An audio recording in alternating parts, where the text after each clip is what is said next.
First பிளேஸில் இருக்கிற series என்னோட ஆல் டைம் ஃபேவரட்டான அண்ட் அது மட்டும் இல்லாமல் நிறைய சைனீஸ் ஃபேன்ஸுக்கு ஒரு ஆல் டைம் ஃபேவரட்டாக இருக்கிற my girl friend is on alien. இந்த சீரீஸ் பார்த்தீங்கன்னா ஃபேண்டசி ரொமான்ஸ் காமெடி பேஸ் பண்ண ஒரு சைனீஸ் சீரீஸ். இந்த சீரீஸில் டோட்டலாக 28 எபிசோட்ஸ் இருக்குது. வேற ஒரு கிரகத்துல இருந்து நம்ம பூமிக்கு வர ஒரு ஏலியன் பொண்ணு தான் நம்ம ஹீரோயின். தவறுதலா தன்னோட கிரகத்துக்கு போகிற சிக்னல் கருவியை நம்ம ஹீரோயின் தொலைச்சிடுறாங்க.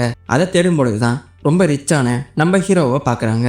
ஆனால் நம்ம ஹீரோவுக்கு ஒரு பிரச்சனை இருக்கும். மழை பெஞ்சா அவருக்கு பழசெல்லாம் மறந்துடும். நம்ம மெமரி லாஸ் ஹீரோவும் நம்ம ஏலியன் ஹீரோயினும் கடைசியில் எப்படி ஒன்றா சேருவாங்க, இல்லைனா நம்ம ஹீரோயின் அவங்களோட கிரகத்துக்கே திரும்பி போயிடுவாங்களா, இல்லை நம்ம ஹீரோவோட பூமியிலே தங்கிடுவாங்களா? அது மட்டும் இல்லாமல் நம்ம ஹீரோயினோட அடையாளம் நம்ம ஹீரோவுக்கு தெரிய வரும்பொழுது என்னவெல்லாம் நடக்குது அப்படிங்கிற அந்த கிளைமேக்ஸில் வர சீன்ஸ்லாம் ரொம்பவே சூப்பராக இருக்கும். அண்ட் அது மட்டும் இல்லாமல் நம்ம ஹீரோயின் பண்ணுற சேட்டைகள் அண்ட் அவங்களோட க்யூட்டான மூமெண்ட்ஸ்னு இந்த சீரீஸை நிறைய பேருக்கு ஆல் டைம் ஃபேவரட்டாகவே மாற்றிருக்கும்.